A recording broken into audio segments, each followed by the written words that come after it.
Hello friends, welcome to my channel Sahu science classes.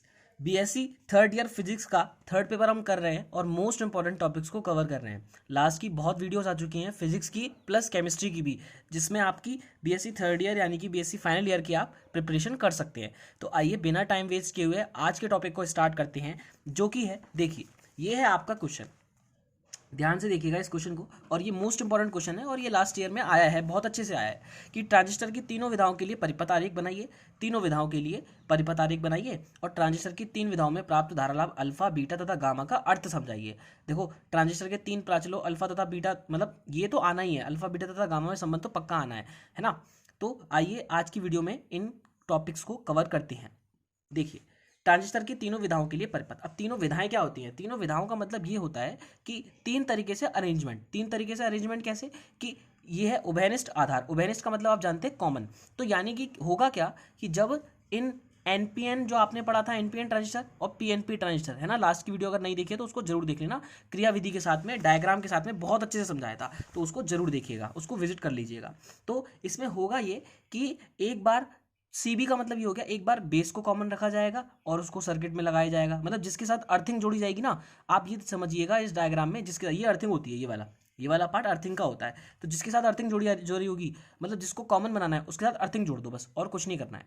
आप last videos में अच्छे से जान चुके हैं कि एनपीएन और पीएनपी का जो प्रतीक चिन्ह होता है वो कैसा होता है। देखो, ये होता है एनपीएन का, ये होता है एनपीएन का जहाँ पे बी से ई की तरफ जारी होती है धारा, और ये होता है पीएनपी का जहाँ से ई से बी की तरफ आ रही होती है। बस इन्हीं सर्किट्स का यूज़ करके हमें, इन्हीं प्रतीक चिन्हों का यूज़ करके हमें अभी ये वाला टॉपिक समझना है। तो आइए समझते हैं। देखिए, फर्स्ट है उभयनिष्ठ आधार सीबी विधा, यानी कि कॉमन रहेगा बेस। इसमें ट्रांजिस्टर का आधार यानी कि बेस निवेशी तथा निर्गत परिपथों में उभयनिष्ठ कॉमन होता है। अब यहाँ पर निवेशी और निर्गत परिपथों का मतलब ये है कि हम बोले एमीटर और कलेक्टर, है ना, उससे कनेक्ट कर दिया है इनको, है ना। तो इसको डायग्राम को बनाने के लिए देखो मैं जूम कर देता हूँ, समझ लीजिएगा डायग्राम को, बहुत ईजी डायग्राम है।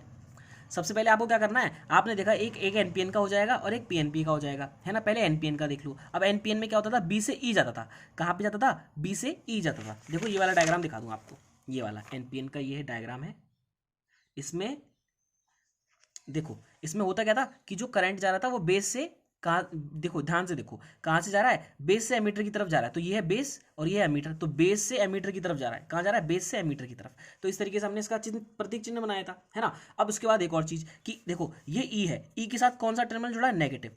और बी के साथ कौन सा जोड़ा है? पॉजिटिव। तो ई के साथ नेगेटिव जोड़ना है और बी के साथ पॉजिटिव जोड़ना है। उसके बाद यहाँ पर देखो बी और सी में, तो बी और सी में क्या है कि बी के साथ क्या जुड़ा हुआ है? नेगेटिव, और सी के साथ क्या जुड़ा हुआ है? पॉजिटिव। तो बी के साथ नेगेटिव जोड़ना है और सी के साथ पॉजिटिव जोड़ना है, ठीक है। मतलब एक बार बी के साथ पॉजिटिव है और एक बार बी के साथ नेगेटिव है। तो देखो यहाँ पर भी यही होने वाला है। अब ध्यान से देखो इस डायग्राम को, यहाँ पर क्या है, यहाँ पर देखो बी और ई, बी से धारा ई में जा रही है, क्लियर है मेरी बात। अब ये धारा गई, आई हो गई, है ना। यहाँ पर बीच में एक प्रतिरोध लगा देना आ रही, और यहाँ पर ये देखो ई के साथ क्या था? नेगेटिव। यहाँ पर ई के साथ क्या है? ई के साथ क्या है? नेगेटिव। तो यहाँ पर भी हमने क्या कर दिया? ई के साथ नेगेटिव लगा दिया और बी के साथ क्या लगा दिया? पॉजिटिव। अब उल्टा हो जाएगा, इधर बी के साथ क्या हो जाएगा? नेगेटिव हो जाएगा, और सी के साथ क्या हो जाएगा? पॉजिटिव हो जाएगा। तो इस, और बीच बीच में भाई ओबेनिस्ट है, तो बीच में हमें क्या कर देना, यहाँ पर एक हमें अर्थिंग जोड़ देनी है। तो इस तरीके से एनपीएन का निर्माण हो गया। सेम पीएनपी, अब पीएनपी में भी यही है। अब पीएनपी में क्या था?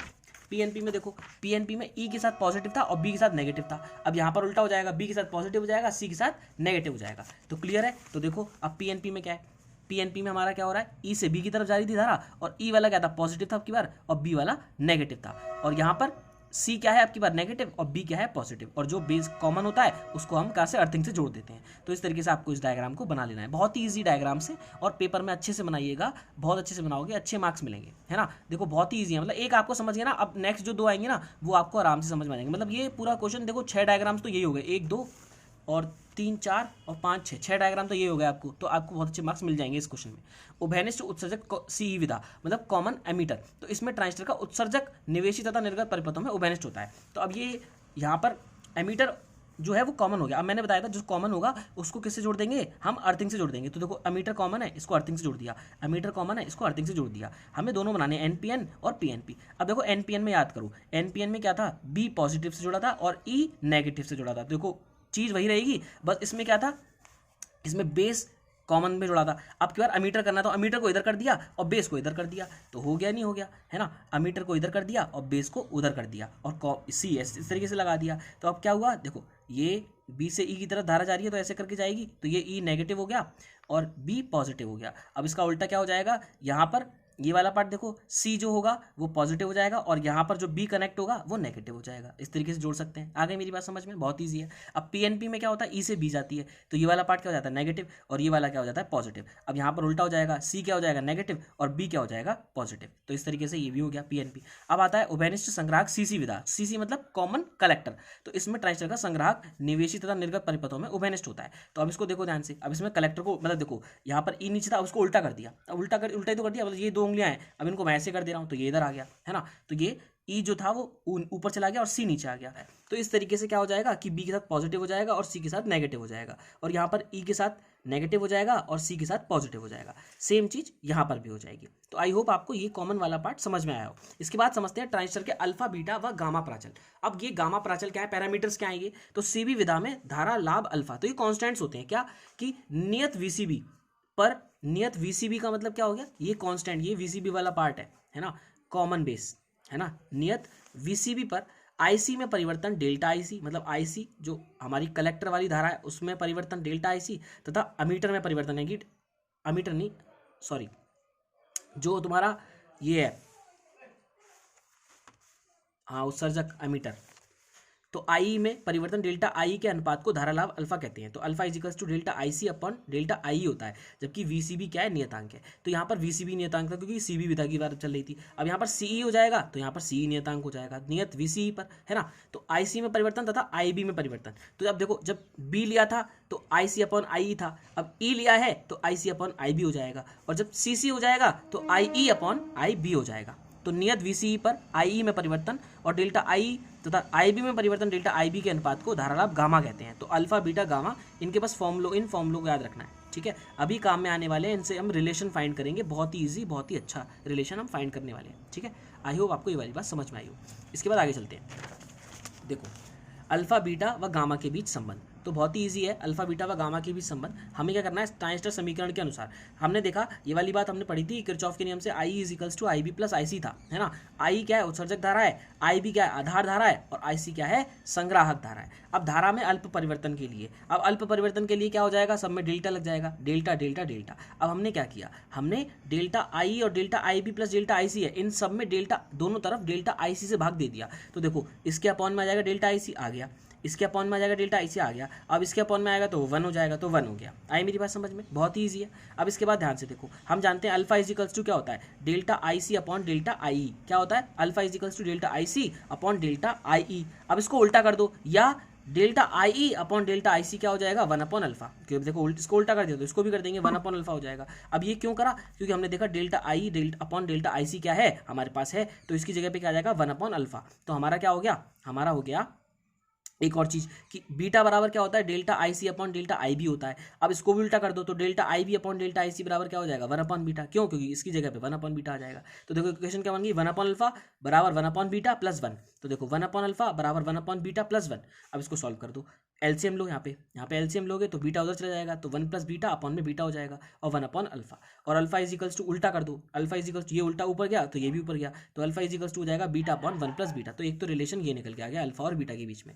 एक और रिलेशन निकलेगा, 1 upon beta equals to 1 upon alpha minus 1। ये कहाँ से आया, ये यहाँ से आया, इस 1 को उधर ले गए, इस 1 को कहाँ ले गए, उधर, तो ये माइनस का हो जाएगा। तो 1 upon beta equals to 1 upon alpha minus 1। तो ये 1 upon beta equals to 1 minus alpha upon में अल्फा, एलसीएम ले लिया। अब दोबारा उल्टा कर दो तो इसको भी उल्टा हो जाएगा, beta equals to alpha upon 1 minus alpha. तो ये अल्फा व बीटा के बीच संबंध है। इसके बाद अल्फा तथा गामा के बीच संबंध देखा, 1-1 मिनट के हैं और बहुत अच्छे से आप करके आएंगे, कॉपी भरेंगे आपकी अच्छे से। देखो अब दोबारा वही इक्वेशन ले लेनी है, अल्फा तथा गामा के बीच संबंध निकालने के लिए वही इक्वेशन ले लेनी है। तो I is equals to I B plus I C. अब हमने क्या करा, परिवर्तन के लिए तो परिवर्तन कर दिया। अब देखो अब जब डिवाइड देंगे तो आई है ना, तो आई ई का डिवाइड दे दिया, डेल्टा आई का दोनों तरफ डिवाइड दे दिया। तो यहाँ पर डेल्टा आई का डिवाइड देंगे तो 1 हो जाएगा, यहाँ पर आई बी अपॉन आई हो जाएगा, और यहाँ पर आई सी अपॉन आई हो जाएगा। अब आप जानते हो अल्फा इज इक्वल्स टू क्या होता है, आई सी अपॉन आई, तो इसकी जगह पे क्या आ जाएगा, अल्फा आ जाएगा। और गामा इज इक्वल्स टू क्या होता है, आई अपॉन आई भी होता है, लेकिन ये उल्टा है तो हम उल्टा कर देंगे, ये ऊपर चला, ये नीचे चला जाएगा, तो one upon gamma is equals to delta I B upon delta I, तो इसकी जगह पे वन अपॉन गामा आ जाएगा, तो one plus one equal to one upon gamma plus alpha, ये हो गया है ना। अब इसके बाद देखो one is equals to one upon gamma plus alpha, अब ये उधर पहुंचा दिया हमने, है ना, अल्फा को उधर पहुंचा दिया, तो one upon gamma is equals to one minus alpha. अब गामा इज इक्वल्स टू क्या हो जाएगा, उल्टा कर दो, one upon one minus alpha, है ना। अब ये हो गया। अब पुनः इस समीकरण को देखो, अब इसमें इसको वन अपॉन गामा को इधर ले जाओ, तो क्या हो जाएगा, alpha is equals to one minus one upon gamma, LCM ले लो, gamma minus one upon gamma, तो ये अल्फा और गामा में संबंध हो गया, देखा कितना ईजी है।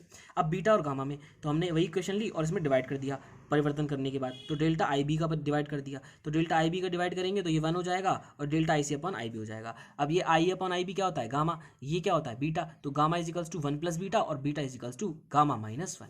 तो इस तरीके से देखा आपने कि कितना ईजी तरीके से हमने क्या करा, हमने अल्फा बीटा और गामा में भी रिलेशन फाइंड कर लिया, और आपने ये वाले डायग्राम्स को भी अच्छे से समझ लिया। बहुत ही ईजी है, पेपर में आराम से बना के आइएगा।